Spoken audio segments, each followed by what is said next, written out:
보시죠. 읽습니다. 하나님 나라의 공간. 1번 보시죠. 1번 읽습니다.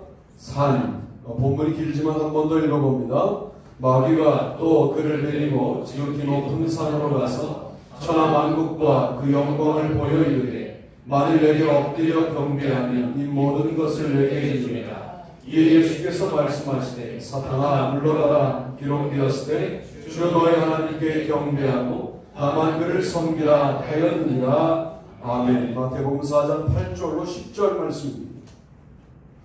물론 다른 복음서에도 산이 등장되지만 마태복음서의 산은 하나님의 나라를 경험하는 공간이다. 그런 말씀입니다. 여러분, 하나님의 나라는 세상과 분리될 때 오는 나라이거든요. 1차는 분리예요. 세상과 분리된 사람들이 세상 속에 들어가 세상과는 다르게 사니까 하나님의 나라가 세상에 만들어지는 거죠. 일단은 분리하셔야 돼요. 분리하는 두 가지 방법이 있어요. 아예 지하로 내려가시거나 하늘로 올라가시면 되죠. 여러분, 지극히 높은 산에 올라가셔야 합니다. 영적인 수준을 높여야 돼요. 세상을 관조하셔야 돼요. 높은 산에서. 산 꼭대기에 올라가서 정말 높은 산에 올라가서 세상을 바라보면 세상의 비교가 별거 아니거든요. 나의 자부심의 근거가 별거 아니거든요. 내가 고민했던 모든 내용들이 별게 아니게 돼요. 그저 세상의 산도 그런 역할을 하는데요. 여러분이 영적인 산에 올라서시면 비교하지 않게 되고요. 하나님의 뜻대로 살게 되고요. 세상과 다른 세상을 살게 되는 거예요. 전 그래서 오늘 마태복음의 산은 하나님 나라의 공간이다 라고 말씀을 드리려고 하는 거예요. 첫 번째 공간은 시험을 극복하는 승리의 산입니다. 성전은 뭘까요? 우리는 산이잖아요. 7층. 그렇죠? 1층에 있는 것들은 산이 아니에요. 그렇게 말할 수 없죠. 영적으로 다 산이에요. 성전이 산입니다. 사실은. 마태복음의 성전이 파괴되고 난 다음에 성전의 기능을 했던 의도적인 장소가 산이었어요. 그 산에서 뭐합니까? 사탄의 시험을 이기는 거예요. 여러분, 사탄의 시험을 이기셔야 돼요. 사탄이 늘 시험해요. 예배 드릴 때 더 심하게 시험해요. 오늘 제가 말 한마디를 잘못하면 이제 설교에서 이탈하실 거예요. 그러지 마세요. 저거 저 단어를 말하려고 하다가 잘못 말씀하신 거야 라고 좀 푸근하게 들으세요. 할렐루야. 아멘. 그러시면 시험을 이길 수 있어요. 아멘. 이 장소에 오면 이상하게 시험들 일들이 많아요. 사탄이 역사할 수밖에 없는 장소가 지금 매우 중요한 순간이잖아요. 지극히 높은 산에 올라가가지고 천하만국 영광을 보여주고 한 번만 절하면 이거 주겠다. 십자가 안 지고 가능할 수 있었어요. 승리가. 그러나 그건 승리가 아닌 거죠. 십자가 빠진 승리는 승리가 아닌 겁니다. 그래서 사탄을 물리치고 주 너의 하나님을 다만 경배하라고 말씀하시는 거죠. 놀라운 것은 사탄을 향하여 주 너의 하나님 그래요. 하나님은 사탄도 포기하지 않는 거죠. 하물며 여러분을 포기하시겠습니까? 주중에 죄지셨다고 하나님 포기하실 것 같아요? 여러분, 자꾸만 자격 논쟁으로 휘말리지 마세요. 자격으로 따지면 하나도 온전할 수 있는 인간이 우리 중에는 없습니다. 여러분, 정체성으로 여러분을 바라보셔야 돼요. 하나님의 아들이 이미 되신 거예요. 아멘. 하나님의 자녀가 되신 거예요. 아멘. 무효할 수 없어요. 무효할 수 없어요. 제가 아무리 무효하려고 해도 내 아들은 내 아들이에요. 예, 사고 치는 아들이지만 내 아들이다. 이렇게 되는 거죠. 이쁜 짓만 한다고 내 아들이 아니에요. 무조건 내 아들이에요. 이게 정체성으로 여러분을 이해하는 거예요. 사탄은 여러분을 뭐로 공격할까요? 자격으로 공격하죠. 네가 자격 있어? 너 지금 일주일에 처음 예배 드리잖아. 너 지금 일주일에 처음 성경 말씀 보잖아. 같이 봉독했을 때 네가 무슨 자녀의 자격이 있어? 아니에요. 그래도 자녀예요. 아멘. 걱정하지 마세요. 읽으면 되지 뭐. 하려고 남겨놓은 건데 뭘 그거 가지고 영향을 받으세요? 하시면 됩니다. 찰스 피니는 29세 1821년 주일 아침 영혼의 갈급함을 느껴요. 영혼의 갈급함을 주일날 아침에 느끼고 월화에 어떤 마음이 드냐면 마지막 심판으로 죽을 것 같다라고 하는 생각을 하게 돼요. 그리고 동네 북쪽에 있는 산에 올라갑니다. 산이 있는 그 숲속에, 산에 있는 숲속에 들어가서 너희는 내게 부르짖으며 와서 내게 기도하면 내가 너희를 들을 것이요 너희가 전심으로 나를 찾고 찾으면 나를 만나리라 하는 예레미야 29장 12절로 13절 말씀을 아침 식사 후에 붙들고 산속에 들어가서 점심때까지 기도하다가 드디어 성령님을 만나게 됩니다. 이때 성령님을 만났는데 이때 멈추지 않고 1821년 10월 10일 그날 밤 변호사 사무실에 들어와서 너무 마음이 흥분되기 위해서 마음을 가라앉히려고 첼로를 연주해요. 멋있죠? 멋있어요. 이 대단한 설교자가 첼로를 연주할 줄 알았다. 첼로를 연주하니까 마음이 안정돼요. 그랬다가 변호사 사무실 뒷방에 들어가서 잠깐 앉아서 기도할 때 강력한 은혜를 받게 돼요. 그가 세계적인 설교자 찰스 핀이거든요. 그에게도 결정적인 변화가 자기 동네 북쪽에 있는 산에 올라가서 주님을 만난 경험이었어요. 여러분, 산은 주님을 만나는 장소입니다. 예수사랑교회가 주님을 만나는 장소가 되기를 축복합니다. 아멘. 인간 만나러 오는 거 아니고 주님 만나는 거예요. 뼈다귀 장국 먹으러 오는 거 아니고 오늘 메뉴를 공개했네요. 주님 만나러 오시는 거예요. 이용도 목사님은요, 감리교회 대단한 부흥 강사 목사님이신데 1924년 봄 24세로 협성신학교에 입학합니다. 신학과도 아니었어요. 영문학과, 예학과, 영문학과, 예학과. 그러니까 이게 아마 정식이 아니라 아마 야간 정도인 것 같아요. 1925년에 신학을 하겠다고 마음먹은 이 사람에게 폐병이 걸려요. 폐병 3기가 옵니다. 폐병 환자에게 사실은 여러분 요양이 필요하잖아요. 그래서 평안남도 강동이라는 곳에 가서 요양하려고 내려갔다가 동네 교회에서 신학교를 다니는 사람들이 그때는 드물었으니까 부흥회를 인도해달라고 해요. 폐병 환자에게. 그래, 내가 이 부흥회를 마지막으로 죽어도 괜찮겠다 하는 마음으로 첫날 집회를 해요. 상당히 어렵게, 이 호흡이 곤란하니까 발음이 어려워서 첫날 집회를 상당히 어렵게 하는데 둘째 날서부터 성령님이 강하게 역사하기 시작했어요. 놀라운 것은 이 강동 지역에서 요양하러 갔다가 했던 첫 부흥회가 그의 폐병을 낫게 만듭니다. 그리고 부흥 강사로 그때부터 역사하기 시작하는데, 그는 박재봉이라고 하는, 이 박재봉이라고 하는 분이 누구냐면 우리가 알고 있는 양평의 이정은 목사님의 할아버지죠. 외할아버지예요. 그분이 대단한 분이에요. 박재봉이라는 청년과 함께 금강산 백정봉에 올라가서 10일간 금식기도합니다. 그리고 은혜를 받아요. 이분이 부흥회할 때는 정말 술집이 문을 닫았다고 그래요. 그러니까 대단한 부흥 강사였던 거예요.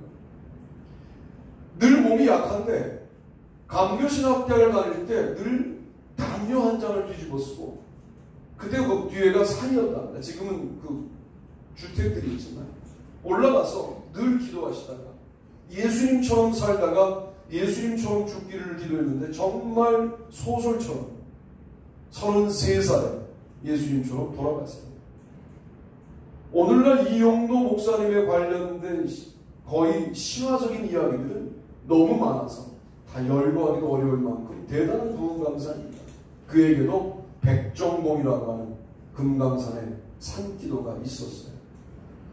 모두 산기도 하자 그런 게 아니라 여러분, 세상과 분리된 기도의 시간은 너무나 중요하다. 사탄의 시험은 어떻게 이기겠어요? 세상과 분리되는 시간적인 아름다운 산의 회복이 있지 않거든요. 우리에게 그런 능력은 주어지지 않을 겁니다. 세상과 뒤섞여 살면서 그리스도인이라고 우리는 늘 말하지만 이게 무효화되진 않지만 능력을 발휘할 수는 없잖아요.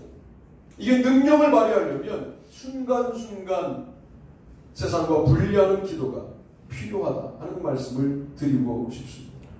예수께서 무리를 보시고 산에 올라가 앉으시니 제자들이 나아온지라 입을 열어 가르쳐 이르시되 심령이 가난한 자는 복이 있나니 천국이 그들의 것이며 마태복음 5장 1절로 3절 말씀입니다. 마태복음의 산은 능력 있는 가르침을 받는 장소입니다. 여러분, 산은 지혜를 얻으러 올라오는 곳이에요. 교회는 지식을, 책의 내용을 소개받으려고 오는 것이 아니라 하늘의 지혜를 공급받으려고 올라오는 것이에요. 여기에서는 그러니까 여러분의 상식에 어긋나는 가르침이 주어진다고 할지라도 저게 말씀에 입각한 말씀이라면 수용하겠다라고 마음먹으세요. 내가 배워온 지식과는 다른 이야기가 오늘 전개된다고 할지라도 여러분은 수용하실 수 있어야 돼요. 그래야 지혜가 우리 가운데 들어와요. 그 당시에는 몸이 깨끗하면 깨끗한 사람이었어요. 그런데 심령이 가난한 자는 마음의 문제를 문제 삼기 시작하는 능력 있는 가르침을 산에서 하셨습니다. 산은 바로 그런 장소인 거죠. 여러분, 여기서 세상 지식을 얻어가지 마시고 하나님의 지혜를 얻어가시기를 바랍니다. 아멘. 그럴 때 우리는 능력 있는 교회가 되는 겁니다. 엿새 후에 예수께서 베드로와 야고보와 그 형제 요한을 들이시고 따로 높은 산에 올라가셨더니 그들 앞에서 변형되사 그 얼굴이 해같이 빛나며 옷이 빛과 같이 희어졌더라. 마태복음 17장 1절로 2절 말씀입니다. 변화산이죠. 산은 나의 용모가 변화되는 곳이에요. 그런데 이 변화를 즐기고 있으면 안 됩니다.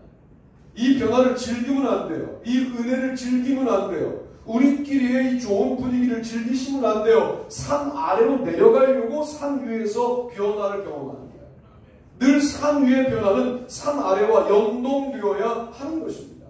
여러분이 은혜를 받으면 이 은혜를 전달해야 될 영혼에게 전달할 수 있어야 돼요. 우리가 그것을 원활하게 할 수 있을 때 11월 셋째 주가 기대가 되는 주일이 분명히 될 거예요. 한 번만 왔다 가는 게 아니라 그렇게 지속적으로 영적으로 관계한 여러분들의 관계 때문에 그들이 주님을 깨닫게 될 거예요. 이런 놀라운 일을 기대하면서 한번 입을 떼보세요. 매우 혁명적이고 매우 놀라운 일입니다. 우리가 입을 떼어 예수님을 구세주라고 누군가에게 소개하는 이 장면은 아마 개인적으로 드릴 수 있는 가장 완벽한 예배가 아닐까 하는 생각을 저는 해봅니다. 여러분, 예배라는 게 공식적인 예배만 예배가 아니라 내가 하나도 할 수 없었던, 그동안 한 번도 해보지 못했던 입을 떼어 그리스도로 고백하고 증거하는 이 일을 어느 순간에 누군가에게 하고 있는 장면을 주님이 놓치실 리가 없습니다. 그 예배를 놓치실 리가 없어요. 그 예배를 받으시고 여러분의 삶 가운데 주님이 밀접하게 개입하시지 않겠습니까?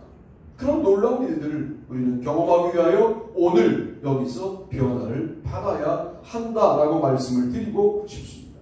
조금 나아가서 얼굴을 땅에 대시고 엎드려 기도하여 이르시되 내 아버지여 만일 할만하시거든 이 잔을 내게서 지나가게 하옵소서. 그러나 나의 원대로 마시옵고 아버지의 원대로 하옵소서 하시고 마태복음 26장 39절 말씀입니다. 겟세마네 동산, 여기는 왜 올라갑니까? 기도하러 올라갑니다. 여러분, 여기는 기도하러 올라오는 장소예요. 오늘은 설교 이후에 통성 기도를 해볼까 그런 생각을 했어요. 저는 워낙 산뜻하게 끝나는 걸 좋아해서 그런 거 별로 싫어하는데 여러분의 목소리로 기도할 수 있는 기회가 주일 예배에 한 번도 없잖아요. 장로님의 흥분하는 기도를 우리가 듣고 그냥 은혜 받는 거 아니야? 그렇잖아요. 그렇죠. 우리도 좀 흥분하고 기도해야 되는데 장로님만 흥분하시면 안 되잖아요. 그래서 우리도 성령님 앞에 좀 열광적으로 기도해야 되겠다. 여기는 기도의 산입니다. 물론 여기에 와야만 기도가 된다고 말씀드리고 싶지는 않아요.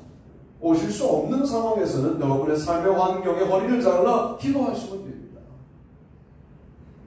중요한 거는 기도를 하고 있느냐가 중요한 거죠. 제가 집회를 나가면 아내가 그래요. 궁금하지도 않아 집이? 그렇게 이제 연락을 안 하거든요. 11시쯤에 이제 숙소에 들어오면 그때 숙제를 하든 이제 전화를 하죠. 별일 없지? 별일 없어. 그래야 이제 이게 넘어가는 건데 사실은 궁금해야 되는 거잖아요. 너무 익숙해지니까 집안이야 뭐 잘 굴러가고 있는 거고 내가 지금 문제지 뭐 집안이 문제야. 내가 건강하게 집회하는 게 문제지. 그러고는 전화 안 한단 말이에요. 하나님이 지금 2000년간 여러분의 대화를 기다리고 계신데 여러분 기도를 한번 시도하시면 얼마나 좋아하시겠습니까? 나는 기도를 못한다고 그러지 마시고 하나님께 그냥 대화. 말씀해 보십시오. 지금 사업 아이템이 이런 게 있는데 사람들은 안 된다고 그러는데 정말 안 될까요? 될까요? 이런 거. 내일 영업적으로 누굴 만나야 되는데 그 만남이 정말 기름 부어주시면 좋겠는데 저에게 연결되어야 할 사람인데요. 내 창작의 아이디어가 이제 인간적으로는 말라가는 것 같은데 주님이 공급해 주셔서 또 연재가 시작되어 먹고 살 텐데요. 여러분 이런 게 다 기도잖아요. 시시콜콜 여러분의 사정을 아뢰는 것을 너무나 좋아하셔서 그거 챙겨주시는 재미로 사시는 분이 하나님이신데 너무 외롭게 두는 건 아닌가.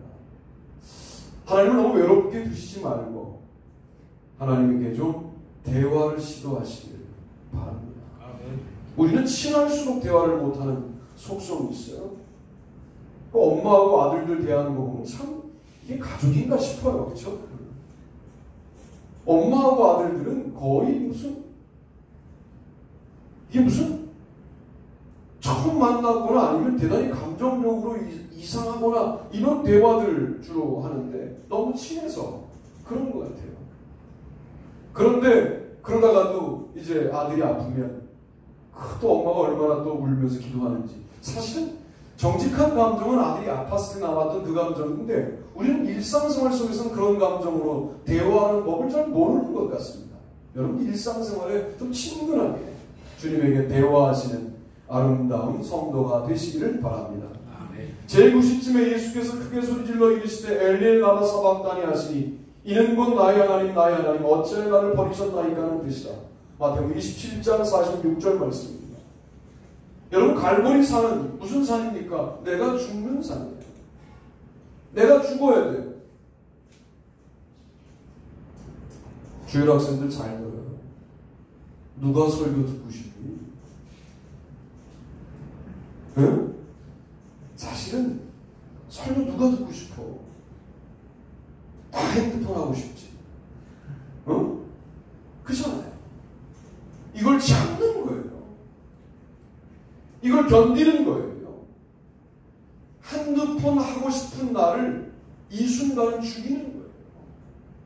이 장소가 그런 장소가 되어야 합니다. 이게 십자가 정신이에요.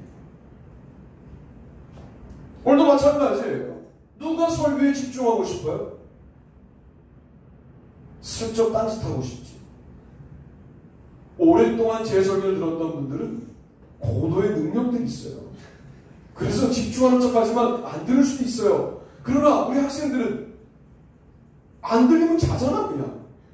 그쵸? 그러니까 얼마나 귀한 거예요 그게. 정직한 거는 너희들은 안 들리는데 뭐 저렇게 어려운 말만 쩍쩍하면서 들으라고 그래. 그럼 확 자버리거든.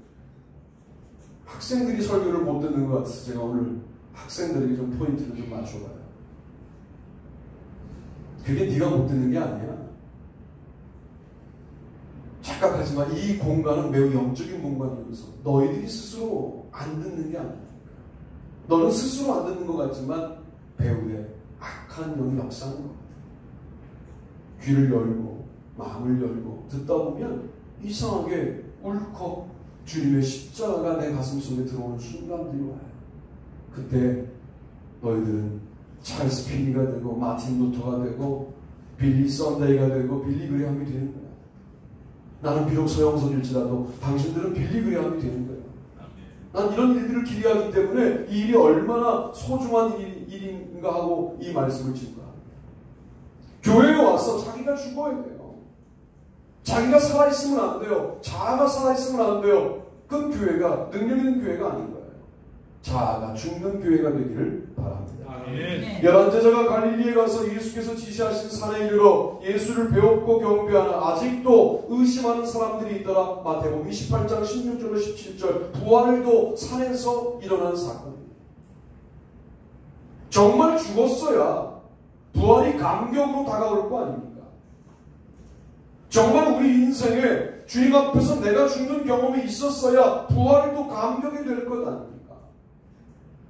설 죽어요. 반쯤 죽어요. 그러면 반쯤 감격적인 삶을 사는 거죠. 주님, 제가 완벽하게 주님 앞에 예전 자아가 죽는 경험을 어떻게 하면 할 수 있습니까?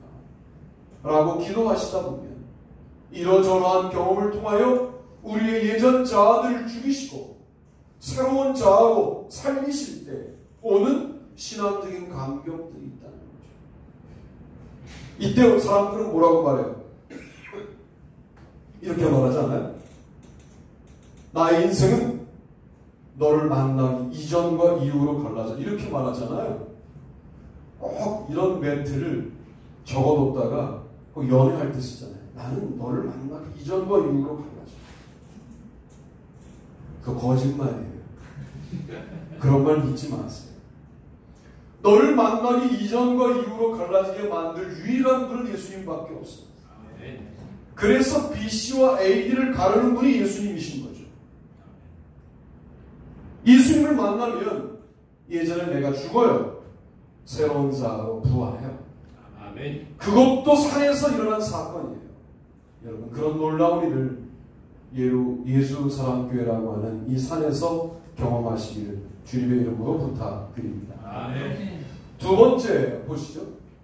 읽습니다. 한적한 곳. 본문도 읽어봅니다.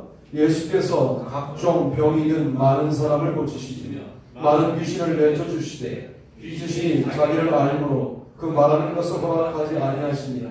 새벽 아직도 밝기 전에 예수께서 일어나 나가 한적한 곳으로 가서 거기서 기도하시더니 아멘. 한적한 곳. 너무 분주하시잖아요. 영적인 공간 한적한 곳을 회복하십니다. 자동차 안. 참 얼마나 우리가 안타까워요. 한적한 곳이 자동차 안밖에 없어요.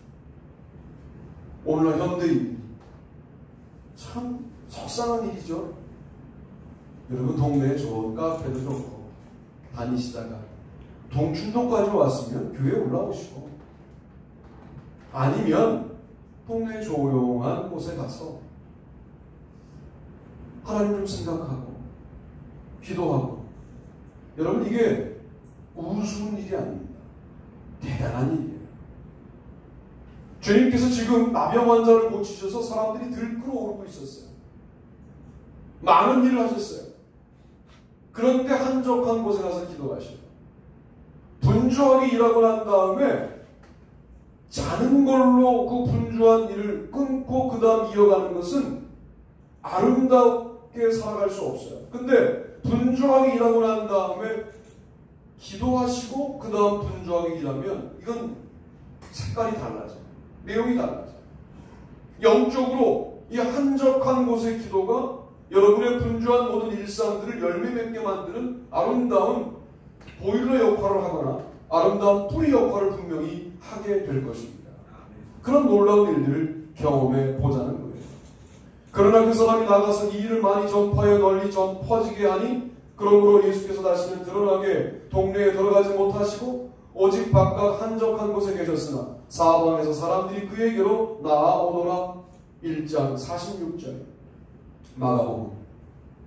나병 환자를 고치셨어요. 소문이 나니까 사람들이 막 쫓아오니까 바깥 한적한 곳으로 피하셨어요. 소용이 없었어요. 찾아오는 거죠, 사람들이. 그러나 예수님의 이 태도는 우리에게 너무나 중요한 암시를 주죠. 많은 사람들이 나병 환자를 고쳤대 그 사람이 하고 그 인기에 영합하기 좋은 순간에 한적한 곳. 저도 자신할 수 없을 것 같아요. 몇천 명이 나를 능력의 종이라고 따르면 교만해질 수 있겠다. 한 10,000명 정도의 성도가 나를 당신이 기도해주면 너무 마음은 평안해집니다 라고 말하면 나도 교만해질 수 있겠다. 그때 어디에 가야 돼요? 한적한 곳에 가셔야 돼요. 거기가 하나님의 나라를 만나는 공간입니다. 아멘. 꼭 기억하시고 이번 한 주간 사시는 동안에 정말 일 때문에 분주했다면 자동차 안에서라도 출발하기 전 5분 정도 기도하시고 출발하십시오. 마음이 정돈되고. 요즘 얼마나 좋아요. 유튜브 찬양 틀어놓으면 이어서 계속 찬양이 나오는데, 말씀 틀어놓으면 내가 좋아하는 말씀을 유튜브가 다 알아서 꼭 걔가 하나님 같아. 내가 좋아하는 말씀을 걔가 분리를 해. 그래서 계속 이어서 나와. 너무 놀라워. 나를 보고 있는 것 같아. 얼마나 신앙생활하기 좋은 때입니까?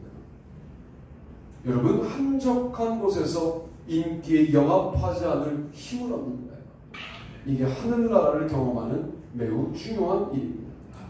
사도들이 예수께 모여 자기들이 행한 것과 가르친 것을 낱낱이 고하니 이르시되 너희는 따로 한적한 곳에 가서 잠깐 쉬어라 하시니 이는 오고 가는 사람이 많아 음식 먹을 겨를도 없으리라. 마가복음 6장 30절로 31절. 음식 먹을 시간도 없었어요. 한적한 곳은 휴식의 장소입니다. 여러분 잘 쉬셔야 돼요. 제가 늘 말씀드리죠. 금요일 금요 기도회 이후 토요일 주일 아침 저는 지금 쉬고 있는 거라고. 여러분 지금 제가 일하고 있는 것처럼 보이시죠? 그렇지 않아요. 쉬고 있는 거예요. 주님의 품 안에서 놀고 있는 거예요. 여러분 한적한 곳은 쉬는 장소입니다. 그리하면 자리를 펴고 준비한 큰 다락방을 보이니 거기서 우리를 위하여 준비하라 하시니 마가복음 14장 15절 마지막 만찬 장소를 다락방으로 준비하시죠. 물론 여기는 한적한 곳이라는 표현은 없어요. 그러나 다락방은 세상과 분리된 장소였던 거죠. 6월절 만찬은 한적한 다락방에서 세상과 분리하여 이것은 내 피, 이것은 내 몸이라고 먹여주셨던 거죠. 주님을 피와 살로 경험하는 공간은 한적한 곳입니다. 큰 다락방입니다. 분주한 자리에서 웬만한 영성으로 주님을 살과 피로 경험하기가 대단히 어렵습니다. 불가능한 것은 아닙니다. 순간순간 끌어내면 되니까요.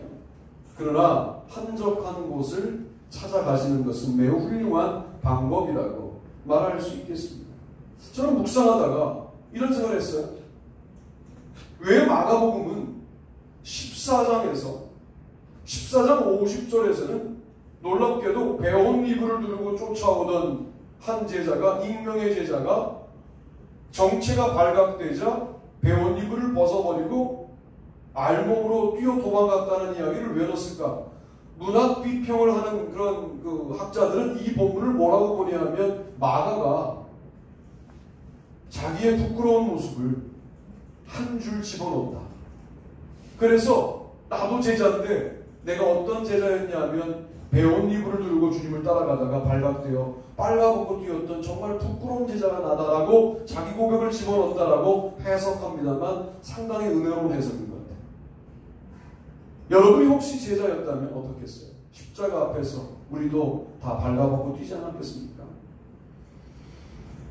그러나 십자가에는 여인들만 바라보고 남성 제자들은 모두 도망가고 베드로는 거의 그냥 인기에 영합하거나 정치적으로 주님을 이용하려고 따라오고 있었고 너무 외로운 자리가 십자가였죠. 한적한 곳이었죠. 내가 3년 동안 키웠던 제자들이 다 나를 떠나고 나만 홀로 매달려 있는 십자가는 한적한 곳 아닙니까? 십자가를 장소로 설명하면 외로운 곳, 한적한 곳입니다. 거기서 하나님을 만나는 거예요. 인생의 어려움을 경험할 때 다 친구들 떠나죠. 사업 잘 될 때는 뭐 돈도 빌려주고 뭐 간 쓸게 다 빼줄 것 같죠. 그런 친구들이 사업이 싹 기울면 떠납니다. 사업이 기울 때 떠나는 친구들 명부에서 지우셔야 돼요. 그런 친구가 아니에요. 여러분 홀로 남았던 그 그 실패한 것 같은 한적한 자리에서 주님을 만나셔야죠. 이게 하나님 나라의 공간입니다. 마지막 세 번째는 이것인데요. 한번 읽어보시죠. 시작. 빈들. 본문도 읽어봅니다. 디베리오 황제가 통치한 지 15해 곧 본디오 빌라도가 유대의 총독으로 헤롯이 갈릴리의 분봉왕으로 그 동생 빌립이 이두레와 드라고니 지방의 분봉왕으로 루시니아가 아빌레네의 분봉왕으로 안나스와 가야바가 대리사로 있을 때 하나님의 말씀이 빈들에서 사가랴라는 요한에게 임한지라. 아멘. 누가복음 3장 1절로 2절 말씀입니다. 역사가 격동하고 있어요. 정치인들이 막 바뀌어요. 분봉왕들이 막 세워져요. 그런데 성경은 누구를 더 중요한 인물로 설명하냐 하면 세례 요한에게 하나님의 말씀이 임한지라. 그 말씀이 임한 장소가 어디냐면 빈들에서, 왕궁에서가 아니라 빈들에서. 우리는 다 왕궁의 살기를 추구합니다. 그러나 빈들에서 우리는 더 주님을 분명하게 경험하고 만나게 됩니다. 날이 저물어 가며 12사도가 나와 연자오된 무리를 보내어 두루 마을과 촌으로 가서 유하며 먹을 것을 얻게 하소서. 우리가 있는 여기는 빈들이니이다. 누가복음 9장 12절. 오병이어 사건이죠. 여기는 빈들이에요. 무리로 하여금 사 먹게 하소서. 그때 주님 뭐라고 말씀하세요? 너희가 먹을 것을 주어라. 가진 게 없는데요. 도시락 하나를 가지고 주님이 축사하시고 떼어 나눠주기 시작할 때 빈들에서 풍족하게 먹는 역사가 있었습니다. 그동안 우리가 왕궁을 만들어 나가는 삶을 살았다고 한다면 이제 빈들을 찾아 들어갈 필요가 있어요. 삶이 만만치 않을 때 어차피 빈들에 있는 거 아닙니까? 찾아갈 것도 없이 나의 삶이 빈들이 되어버린 것 아닙니까? 거기에서 나에게 있는 도시락 하나, 이거 나를 생존하게 만들 유일한 한 가지, 이제 이거 먹고 죽어야 되는 상황. 좀 잔인하게 말씀드려볼게요. 그거 주님 손에 올려놓을 수 있으실까요?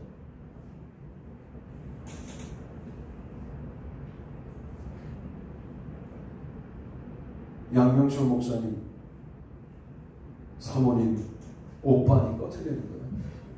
형님이지, 형님. 사업하시는 분이신데 딱 200만 원 이제 이거 다 망해가지고 200만 원 가지고 오고 있는데 목사님이 뭐가 필요하다고 헌금하라고 200만 원. 그것도 액수까지 200만 원 헌금하라고. 그러니까 이야, 정말 잔인한 거 아니에요? 다 들어먹고 지금 200만 원 가지고 어떻게 재기를 시도해볼까? 그리고 요거 붙잡고 오고 있는데 200만 원 헌금하라고. 그래, 어차피 뭐 망한 거 뭐. 그러고는 헌금을 했다는 거예요. 지금은 남동공단에서 왜 우루사 하면 왜 뒤에 그 부드러운 젤 형태로 약 만드는 거 있잖아요. 약을 넣는 건 아니고 약 테두리 만드는 그 회사라는데 여러분들은 어차피 약은 먹고 사시잖아요. 그 회사가 망할 회사가 아닌 거예요. 지금 재기하셔서 잘 사업을 하고 있다. 여의도 침례교회 장로님은 IMF 때 어차피 망하는 건데, 그러고는 그때 막 침례교회가 교회를 새로 질 때였나봐요. 교회다가 그래, 어차피 망하면 건드지도 못할 돈이니까 이 돈은 내가 헌금한다. 그러고 헌금하셨대요. 저울 회사거든요. 카스. 그런데 그때 금모기 운동이 시작됐어. 여러분, 금모기 운동은 이게 놀랍게도 이런 거죠. 이게 막 아주 미세한 걸 재내야 되는데 이게 전자저울 아니면 안 돼요. 그래서 불티나게 저울이 팔리기 시작한 거죠. 지금은 여의도 침례교회에 훌륭한 이제 원로장로님 되셔서 뭐 이런 간증들을 보면 그게 다 뭐냐면 이거거든요. 빈들인데 어린아이가 이거 나 하나 먹기도 부족한데 이거를 주님 손에 올려드리는 거예요. 남자만 5,000명이 먹어요. 우리는 이 사실을 우리의 현실에 적용할 때는 못 믿습니다. 솔직히. 우리의 현실로 가져오면 이거 너무 과격한 요구라고 느껴집니다. 그래서 못합니다. 혹시라도 우리가 살면서 그런 교착 지점에 도착하게 되었을 때 도시락을 주님 손에 그냥 올려드리는 귀한 믿음이 우리 가운데 있기를 축복합니다.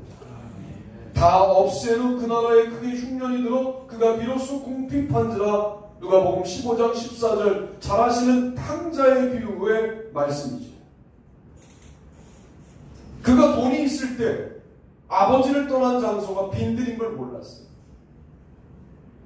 돈이 있을 때 몰라요. 빈들에 살면서도 빈들이라고 경험하지 못해요. 아버지를 떠나면 빈들인데 떠난 외국이 빈들인 걸 몰랐어요. 떠나서 흥청망청 돈을 쓸 때는 주변에 친구들이 많았죠. 다 떠나가죠. 돈이 떨어지니까. 돼지들이나 먹는 쥐염 열매로 배를 채우던 그때 누가 기억납니까? 아버지가 기억나고 아버지의 집이 기억나는 거죠. 근본을 기억하는 거예요.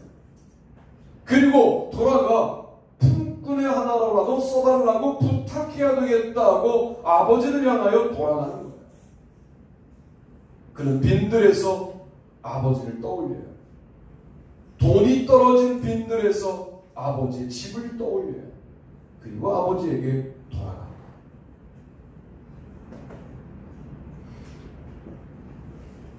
여러분, 저는 오늘 마태복음의 산, 마가복음의 한적한 곳, 누가복음의 빈들, 다 세상과 분리되어 있는 장소입니다. 한적한 곳은 종합이고요. 수평적으로 분류하면 세상 옆에 빈들로 가야 되는 거고, 수직적으로 분리하면 높은 곳에 서야 되는 것이죠. 이게 모두 한적한 곳이에요. 빈들도 한적한 곳, 산도 한적한 곳, 한적한 곳은 또 한적한 곳. 한적한 장소가 여러분의 인생 가운데 회복되셔야 합니다. 아멘. 뭔가 열심히 해야만 인생을 사는 거라고 하는 착각을 하지 마세요. 열심히 하지 않아도 순간순간 한적한 곳을 찾아 들어가 여러분들의 인생의 칼날은 훨씬 날카롭게 벼려질 것이고, 그렇게 갈리어진 칼을 가지고 작업하는 모든 작업량들이 도리어 매일 일하는 사람보다 더 많아지게 될 것이다. 우리 인생 가운데 나의 삶의 월화수목금토 주일을 빼고 삶의 흐름 가운데 내가 찾아 들어가야 될 한적한 곳은 어느 곳일까를 한번 조용히 생각하시면서 또 한 주간을 살아가시는 저와 여러분이 되기를 주님의 이름으로 부탁드립니다. 아멘. 우리 함께 잠시 조용한 목소리로 기도합시다.